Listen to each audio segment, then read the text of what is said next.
Hello, beautiful friends, and welcome to October. If you are listening to this right when the podcast comes out, I'm so happy to be here with you today and to kick off another month. We talked a ton in kind of end of August into September about healthy fall prep. And now I want to talk a little bit about, prepping for holiday time. I am usually a person who thinks about these kind of things when we're already like in the middle of the holidays, but I want to be a little more proactive this year, back this up by a couple weeks. And maybe you're newer around here too with me. And this is you've found the podcast recently and you've gotten more into health and fitness or started taking your health more seriously. And you might have some legitimate concerns and kind of anxiety and panic around coming up to the holiday season. And that's very normal. And that is what I hear from my clients, even who are not newer, just this time of year. It's very typical and like cyclical for us to kind of get a little bit, especially if we made some progress, we've felt some traction, we've gotten the ball rolling, we've gotten some good momentum. And then we can be naturally a little bit nervous of like, oh no, now we have to do this with in a social setting or with a lot of just opportunities to be around more indulgent food and all of that stuff. Like, am I going to derail all my progress? So I'm here today to prep you for that. And next episode, we're also going to talk about specifically kind of more like holiday situation tactics. Today is going to be just more of an overall set the tone for these next couple months and how we can truly, honestly, either maintain or even continue progress, maybe in the fat loss department or in gaining strength and all of that good stuff. So we'll dive right into it. Now, I do have 5 tips coming for you. I do want to say, especially if you're newer here. Well, firstly, if you're newer here and you're like, why is this girl panting? Is she on the treadmill? I'm not on the treadmill, but I am close to, if not in my 3rd trimester of pregnancy. I don't really always know when we consider that. I know it's like roughly, I'm 26 weeks right now recording this. So I'm huffing and puffing, just sitting here. And I always get short of breath. That's how some people know I'm pregnant before I even say anything. So just, pardon that. But all right, we are looking at, the next couple months. And this is a lot of time. Okay. I absolutely believe that there are time and places for indulgence and for not overindulgence, but indulgence and enjoying ourselves. And so that's what I was going to say. If you're newer here, then I went on the tangent of being pregnant. But if you are newer here, that is always my approach is like, I'm very much about 80% eating whole clean foods, 20% having treats and indulgences. And I've come a long way in the last, 10 years of finding what I consider balance for myself. Everybody's different. Some people just want to kick, grains out of their kitchen forever. Some people want to never have refined sugar. I am of the mind where I like to mostly feed myself and my family really good quality foods and use, maple syrup instead of sugar or honey and this and that. But every now and then I make a real cake or I make, whatever pasta from scratch with real flour and all that. So I really kind of try to just have what works for me and for my family as a balance. And we don't have any, huge allergies or anything like that, or reasons, intolerances, reasons to avoid those things. So that works for us. And I absolutely appreciate the fact that in the holidays, there are more indulgent foods, treats, snacks, and I am not going to tell you to never have those again. However, like I said, 3 months is a long time. So if you're listening to this when it comes out, truly this starts earlier. Like we don't usually have a ton of food around. Like it doesn't feel extra to my family personally, my small little family here, until really like Thanksgiving. That's when I feel like, okay, pedal to the metal, like Thanksgiving to New Year's. But I realized and have realized through the years that this starts earlier for different people. Like some people have Halloween candy in the house, like starting now, like you're already, buying these things or whatever. So we could do some serious damage if we just have that holiday mentality of like, let's just indulge. This is my 20% time from now until January 2nd. What I suggest, what I encourage, what I'm going to talk about today is having the mentality and the idea that yes, we should be realistic about our goals. Like, for example, in the Chasing Greatness group, which is our monthly workout group, during the month of December, the goal is maintenance. I actually drop the frequency of the workouts from 5 or 6 a week to just 3 a week. And this year, for those of you who are in it and are like, oh, but like what else? There is an optional fourth. There are 3 a week, but we want to set ourselves up for realistic success. This is also why I run, 8-week fat loss challenges for those who are newer, and it's a good little intro instead of hopping right to the monthly group. We learn a lot about nutrition, all that jazz. I do not run this starting in November or December. The last one I run for the year wraps up at the end of this month. So this, be smart about it is my advice. Just overall is to be realistic. And again, you could still make progress on your goals if you want to, especially if October, you're listening to this in October and you're like, yeah, I'm with you. My holiday season doesn't really pick up until Thanksgiving. Then by all means, continue to try to make progress and be a little more strict on things for this next month. But then as you get into what is your holidays, just act accordingly. I have never had the goal, I don't think in 10 years, 20 years, 30 years, however long I've been caring about this, to try to lose fat during the month of December. I just want to come out at the end of the year, like not 5 pounds up, not 10 pounds up. And I've talked about before on here, just one last thing I'm going to say about this, that I also really have tried to embrace kind of like the liturgical flow of things and have realized like not only the liturgical flow of things, but also our basic human inclinations. And I've gotten okay with from in December and January, February, gaining a couple of pounds or fluctuating a little bit of body fat in those kind of comfort months. Now, obviously, if this swings really dramatically, if I went from 21% body fat to 31% body fat, that's a problem. Or gain 10 pounds or 15 pounds or 20 pounds that I'm always trying to lose, that's tough. But my norm has been to gain about 5 pounds from like December to February, whatever. I don't worry about it because for me, that's like, okay, we're in Advent, we're in Christmas season. And then Christmas season, I do make more treats for the family. We have Christmas cookies, like all that stuff. And then we go back to what is our normal life is typically treats just once a week on Sundays. And then obviously sporadically for celebrations or girls' nights, if I have a girls' night or something like that.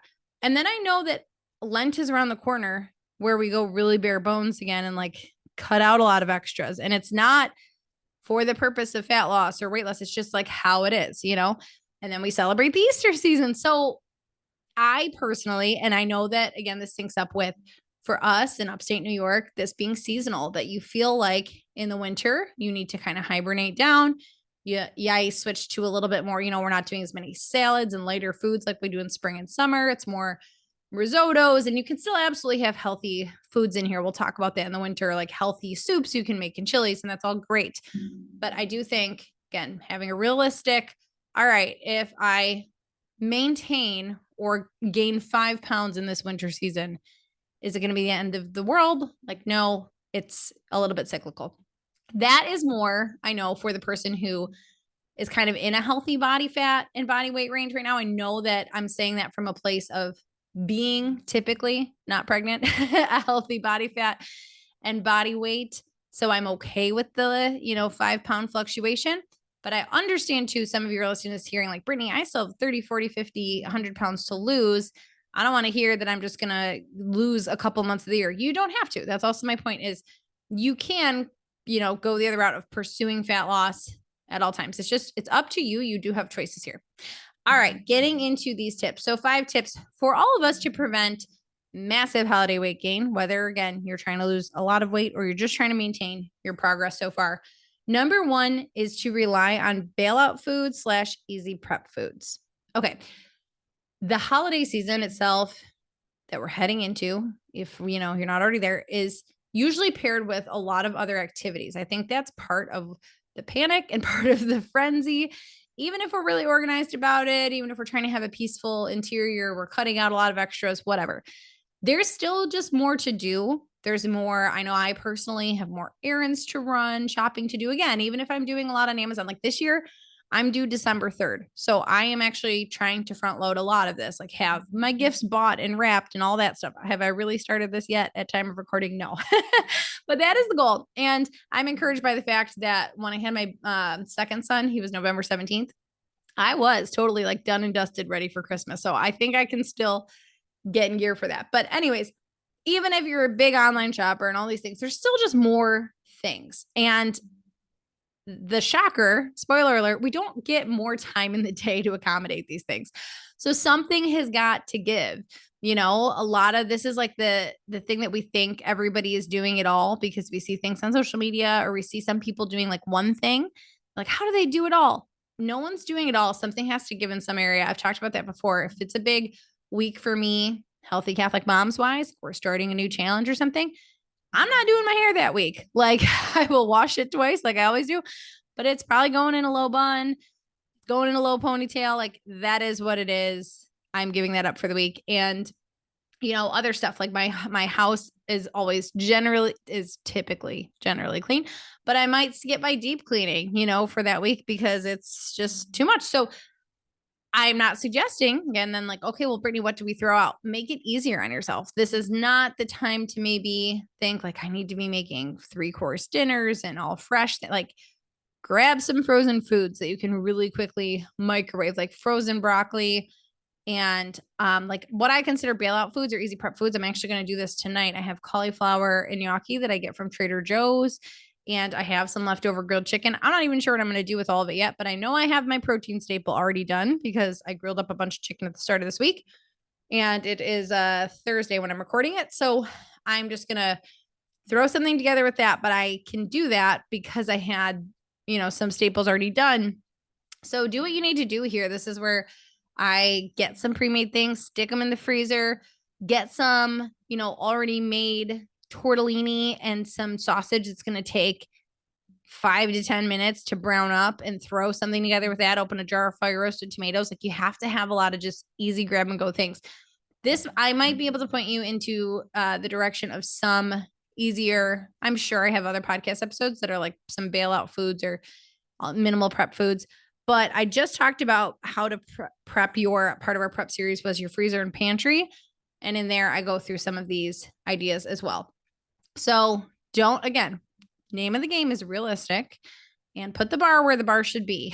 Don't put the bar at, you know, these all 7 meals a week from scratch, whatever, during this busier time, because you're probably going to need that time elsewhere. Okay. Tip number 2 is to prioritize your workouts. But here's the caveat, even if you scale down the time or the frequency. All right. So I just mentioned like for December, we drop the workouts from 5 or 6 to just 3. So there we're dropping frequency.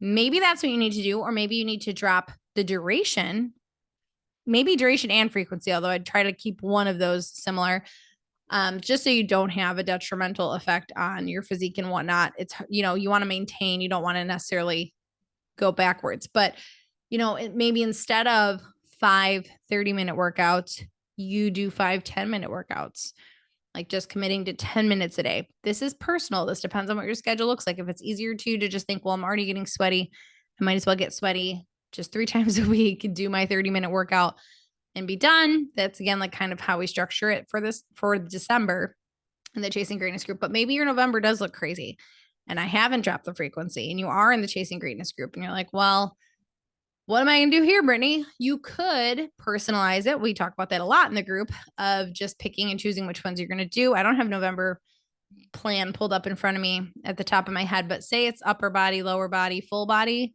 upper body, lower body. Maybe you're just going to do 1 upper, 1 lower, 1 full. Or like I said, cutting duration, maybe you're going to go for all 5, but you're just going to do an abbreviated warm up. And then instead of 3 rounds of something or 3 sets of something, just doing 1 set of everything and getting through as much as you can in 10 minutes. So there are options here, but my key word and the point in tip number 2 is to prioritize. So prioritize does not just mean, all right, say I'm going to do it. It means like plan it, have it in there when you are going to do it, because this is the part where we really lie to ourselves, I think, in my opinion, where if we like said it out loud, we realize how ridiculous it sounds sometimes. Cause I know this because a lot of times I do this to my husband about my own self where I'm like, well, this is just, I can't grocery shop because this is too crazy. And he'll be like, okay, well, could you just text me and I could get him on the way home? And then you're like, oh, there's a solution. Or he'll like be like, could you just maybe pre-schedule a pickup and do it on the way back from co-op or whatever? I'm like, oh, all right, there's another solution. Sometimes we really work things up in our heads. I think this could apply to the workouts where it's like, no, I'm so busy. There's not a fraction. Like my workouts have to go. We can play the martyr card. Where really, if you look at your entire week, which is 168 hours, and you don't have 30 minutes like to do 3 10-minute workouts, that's something is awry there. All right. All right. Tip number 3, say yes to the treats that are really worth it and no thanks to that which are not. This is probably the tip that's going to save you a lot of unnecessary calories. I think a lot of times maybe we feel bad. Maybe it's because it's in front of us. We're just like at Santa's workshop or something, whatever. I don't know, Christmas parade. And they have cocoa and cookies out. And you're like, yes, like, let's do it. And they're like store-bought, whatever, Jingles. What are those ones that everybody loves? I'm thinking of them. They taste like anise and I hate anise. So I don't eat them. Maybe they're called Jingles. I don't know. If you like Jingles, have the Jingles. If they're not even called that, I don't know. But you get what I'm saying? Like a lot of times we waste calories on things we don't even care about. So for me, if we do go to like this Christmas walk thing, and say I'm walking down, somebody hands out popcorn and somebody else is handing out, I don't know, it's another Christmassy thing. Say this is a little bit more fall, but we'll say with caramel apple. I don't know if that's fall, but I am going to probably say no thanks because those are not 2 of my favorite things. Now, if it was summer and they were handing out sundaes, like ice cream sundaes, I would be all over that. But in this scenario, I would rather say no thanks, but hold it for my kids, take pictures, be there, be happy. Like food is not the main point of everything. We sometimes blow that part up too much. Like there's a line between enjoying food and hospitality and comfort and like also indulging in that with your kids and your family and your friends. And I absolutely am behind that. But there's also a point where people don't really care. Like is my 3-year-old, like my 3-year-old or 6-year-old or whatever year-old would notice if mom's never having treats, right? But we already have this conversation. Sometimes my 6-year-old is like, oh, mom, you're not having, like if I make them homemade donuts some weekends on a Saturday or something, oh, mom, you're not having one. I'm like, donuts aren't really my thing. So I'd rather just have something else that's a treat later. Or, I'm going to have a glass of wine with your dad tonight, whatever that is. And then, but if it's cinnamon rolls or sourdough cinnamon rolls or something like I really like, I'm having that. And they see me have that. And they see me go out to ice cream with the family and have that. So, I know we have to take all these things into consideration that we obviously want our kids to see us having treats and not think treats are the devil or give them like this diet mentality. But you also don't feel like you need to say yes to every treat because your kids are there or just because, like do what you actually want to do and what's worth it. I've talked about before when I worked full time as a teacher, I would just say no thank you to whatever was in the faculty room because I'm like, this is not going to be worth it. If it was like, if there was a really oddball day where they had my favorite something from somewhere, then maybe sure. But in general, it was like, nope, like just because somebody announced, hey, there's cake in the faculty room, like I don't need to go eat some box cake that I'm not going to be super excited about or think was worth it. But I could save it for, I'm making Joanna Gaines peanut butter brownies that are like my favorite brownies ever. Really delicious recipe. I don't know which book it's in. I have both her cookbooks. And anyways, like that's worth it to me. So say yes to the things that are worth it. Say no to what is not. Now, last 2 tips, ladies. I feel like I could talk about food apparently all day. So gone on some tangents today. But the last 2 is tip number 4 is to be strategic about what food you keep in the house and the placement of it. There was a really interesting study done recently that I don't think is very groundbreaking, but I think I might have even referenced this on the podcast already. But they were talking about like how wired our brains are to just grab what our eyes see first. And we know this, even from marketing and placement on grocery store shelves, like what is at eye level and whatnot. And right in front of us, middle eye level is usually what we're going to grab. it at least catches our attention first. So I get that you live in community with other people, probably, maybe you don't listening to this, but a lot of you do. And you can't have, complete control over everything in the house, or you don't want to be that mom that's like, you can't have any snacks or anything because mom can't have it in the house or whatever. So you can at least though be strategic about the placement of it.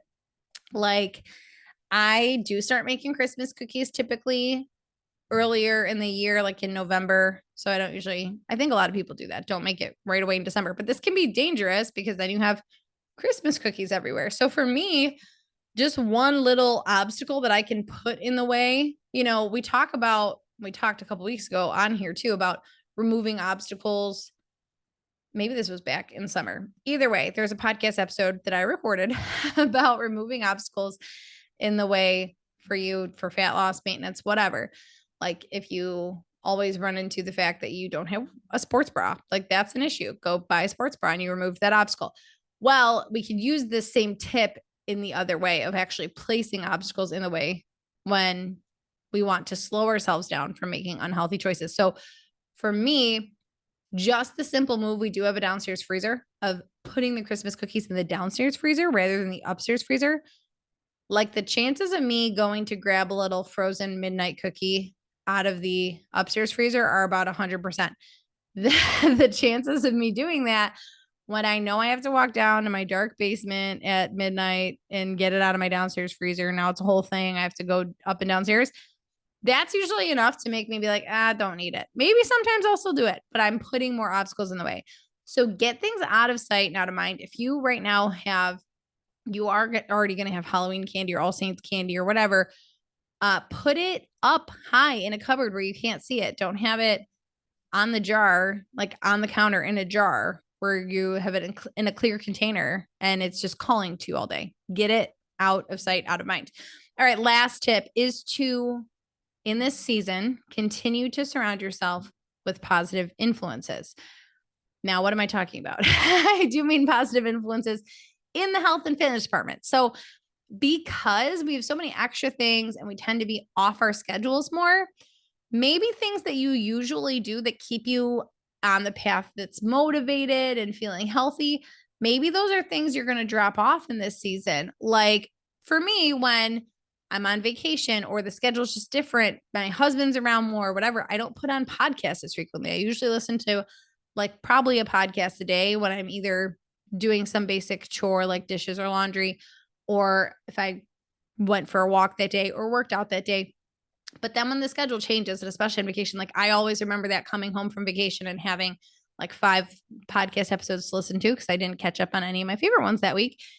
So my point being, in that like week away, I'm not getting those influences. So if you usually listen to maybe this podcast or other health and fitness podcasts, wellness podcasts, or read books like that, in this busy time, those can be the things that drop off. So try to keep, just like maybe schedule it in or somehow put this in the front of your mind, visual reminders, things like that, to really keep you in a healthy mindset. It's really helpful to remember why we're doing the things we do and looking at it in a healthy way. I was just talking with a client about this the other day, reframing things instead of like, oh, I can't eat this, I shouldn't eat this, like this is off limits, this is a bad food. Instead, trying to look at, oh, I get to eat this, like, oh, I have to eat this today, like I have to get in my 3 to 5 servings of vegetables, or like this avocado is so good for my brain, oh, this olive oil, this is such good healthy fat. I don't romanticize every single food that I put into my mouth, but I think it's helpful to look at things in a positive way. And if we are not taking in any of those influences and we're trying to mitigate the more unhealthy choices, we can't just feel like this is no fun. That's when we just want to throw in the towel and say, I just want to do what I want to do and I'll worry about it in January. That is the exact kind of boomerang yo-yo mentality that is going to get us in the place where I'm going to get those emails January 2nd saying, Brittany, I need to do something drastic, blah, blah, blah. I fell off the wagon during the holiday season. And we are trying to be proactive. Okay. So keep positive influences around. Truly, I'm not just here to plug my programs, but if you think the Chasing Greatness group is a good fit for you. That's exactly like what we're all about in that group, is still having live workouts together. Still, you get, a new theme every month to work on, and people you get to surround yourself with who are also trying to pursue health and fitness. And, we're just helping ourselves out by doing that instead of just trying to go it alone. And then maybe the other people in our family or that we are socializing with aren't as health conscious. So we feel like we're always the one making the healthy choices and we just want to be able to throw it out the window. So don't do that. You will regret that. That's your move. Be proactive about this, not, reactive when the damage is already done.